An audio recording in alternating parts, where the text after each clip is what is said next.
Hi, I'm nervous. I don't do things like this normally. You ready?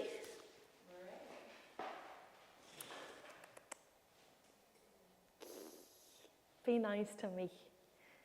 I will be as soon as you send me the questions.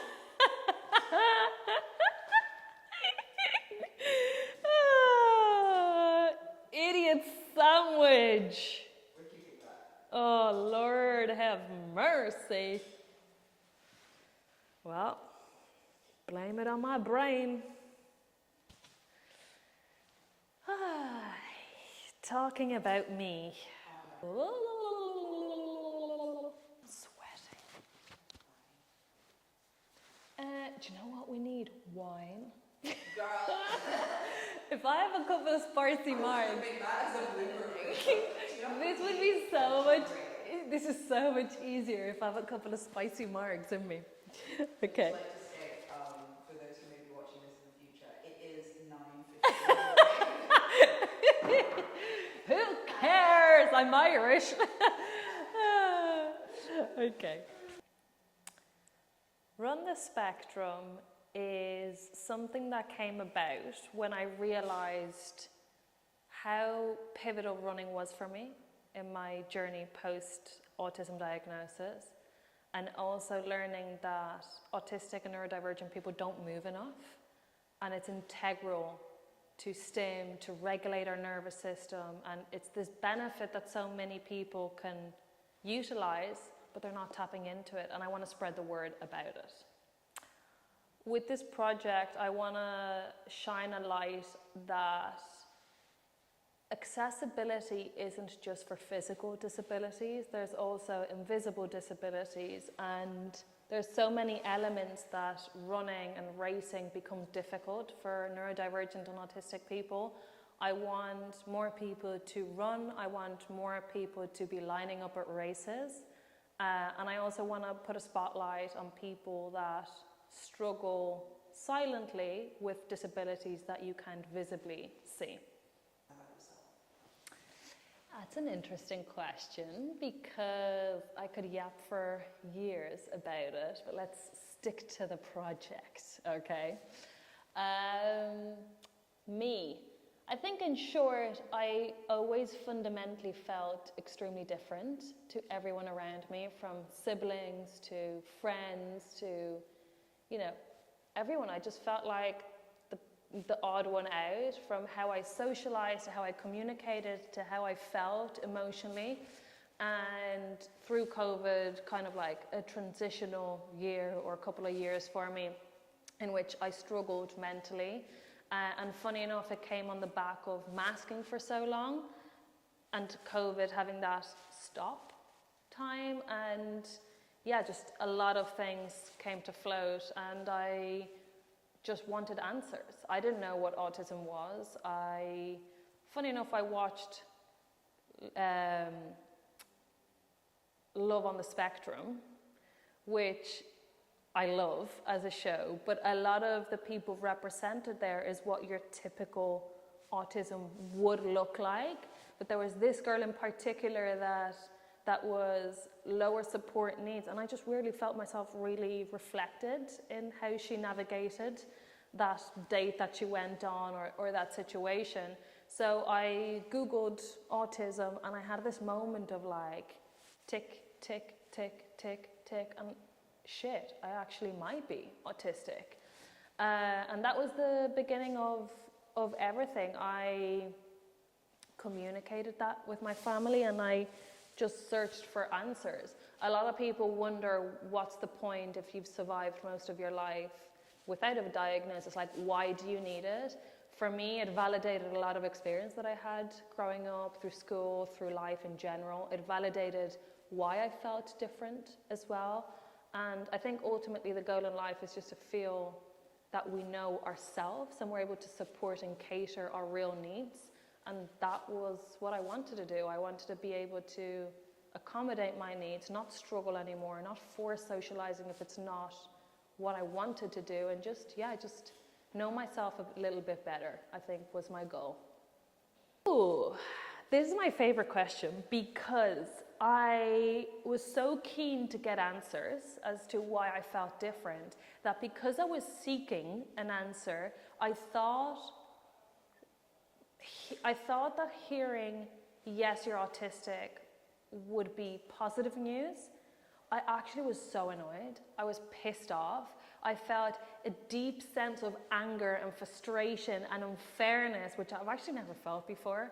But it came from a place that, like, why on earth did I wait 27 years to get diagnosed when the signs were there all along? And the only reason why is because they used a bunch of white little boys that presented stereotypically, and that's the study, what it's based on. Completely neglecting and ignoring how autism presents in young girls, in women, our special interests are different, all these things. And, you know, if me, Lara, at 27, in a relationship, you know, independent, some might consider, in a corporate job that I was thriving, if I get diagnosed with autism like this, there's so many more women out there that probably feel the same way and are struggling the same way that I am. Long way to say, to manage that frustration, I went for a run. Because I was just like sitting with all these emotions and I'm like, let me just shift it. Let me just try, you know, get rid of what I'm feeling.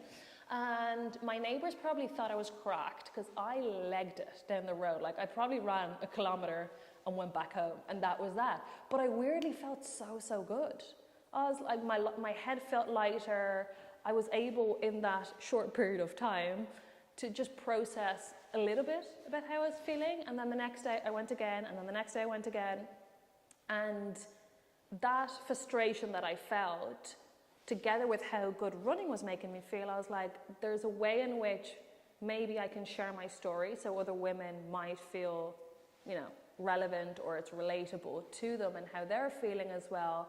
So in the most autistic way to announce my diagnosis, I decided to run the London Marathon and raise funds for the National Autistic Society. Now, the caveat is I'd never ran more than a 3K before I got the place. So completely delusional. I threw myself into a marathon block when I couldn't even complete a park run, but I just fell completely in love with the process, the structure, the routine, how it made me feel. And whatever long that training block was, because I was starting from scratch, say 6-7 months, it completely changed the way I felt about being autistic. It helped me heal that part of me and also process that part of maybe it being unfair was, yes, it's unfair. I also have power to share my story and maybe help other women that feel the same way and just don't know that there's a name to it, which is autism. Everything, really. I loved running alone, running the same route, and racing was something that I felt I was forced to do just because I wanted to be part of the community, and running and racing was a universal experience, so I forced myself into that. It was horrific. I was ready to go home before I was lining up at the start line. Like the crowds, the noise, the predictability. The only thing I had control over was the route because I'd studied it so much. But everything else, like any race I took part in, I was wiped out for a whole week after, eating bland food, not being able to communicate much, like bare minimum productivity, just because I was so exhausted. So it was, you know, unpleasant, I might say, I guess.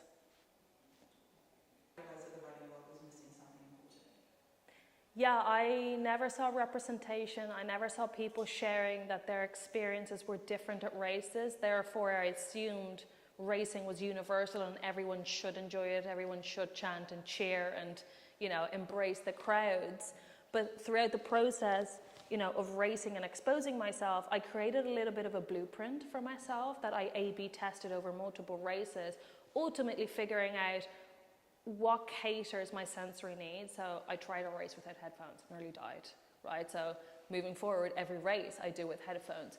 All these things that then I realized it looks like everyone's enjoying it, but I'm sure there's more people like me that could benefit from this blueprint. And I did the Dublin City Half. and I shared a video on accessibility and things that I do to make it easier for me, it went wild. Wild in the sense of the amount of DMs I got and personal messages of people saying that they related to it. And that's where I was like, okay, I might be onto something. Like, I'm not alone in this. It's wild, isn't it? It's stupid. It's silly. Especially when we talk about burnout and overwhelm. Like, what the hell am I doing? Why am I doing this? I still wonder sometimes. Look, the reality is my objective is to get more autistic people and neurodivergent people moving and lining up at races. And if I just did one race, I can't identify patterns. I can't expose myself to different environments. So the whole point of doing 12 is to expose myself to different race organizers, different conditions. There's going to be one in the snow, one in the sun, trail, to just determine what is the path forward to make running accessible for people with invisible disabilities. Are there areas that we can tone down or things that race organizers could change to be more inclusive? So the whole point is to understand what are the sensory triggers and how can we improve this for people with invisible disabilities. Okay, so that leads really well into what are you hoping to learn and document from each race? So I'm going to be documenting it here on YouTube. I am a true yapper, as you can see, so that's for sure. I'll be documenting it on TikTok, more of like my daily training, and then of course on Instagram. What you can expect is race vlogs, sensory things, predictability kits, what to expect, all these elements. And towards the end of the project, my goal is to have a blueprint that autistic and neurodivergent runners can use if they want to be racing more, and race organizers to have more of a, you know, inclusive mindset towards people with neurodiversity. So what are those? The community activations are the backbone of this project. Of course, I want to put a spotlight on what it's like to run being autistic, but I want to get more people involved in running themselves and running being a part of their day-to-day and a part of a habit for them. So we'll be hosting a more accessible 5K monthly. This will be done in London as a physical meetup, but also virtual for those who have higher support needs, don't want to leave their environment that feels safe for them, and also people that, you know, can't access London. I'm excited for this because many people want to be part of run clubs, but from a socializing and sensory standpoint, it is difficult in some occasions. So my goal is to create a space for us that just feels natural, and it's the way our brain just gravitates towards socializing and running and including movement whilst meeting new people. So what makes these different from traditional run clubs? There's going to be many things that we structure the space to be more inclusive and more mindful of different brains like ours. One thing that I can mention is that I don't want to be breaking people up based on pace. I want to break them up based on mood and how they feel. So some things that I've thought to include is making 3 groups. One where you can embrace the music, you can, you know, vibe it out, you can have fun, as many run clubs do, and I personally sometimes love. But in other days, I'm in a different mood. I want to chat, I want to socialize, I want to meet new people in a more tamed environment, so that'll be a second group. And then the third group is truly to match sometimes how I feel. I don't want to talk. I'm there to run, and that's it. I don't want anyone to address me. There will be no socializing expectations. You can put your headphones on, but you still will be supported in that movement and with people kind of getting you through the run. Also, it is a social say, but community element to it. So there's no pressure on paces. Everyone's welcome. You can walk, you can jog, you can run it, you can just come to chat and meet people without the running element. I want to make sure that this is kind of like an accessible pathway for people that might have not run before, or people that are starting off, or people that just want to meet like-minded people.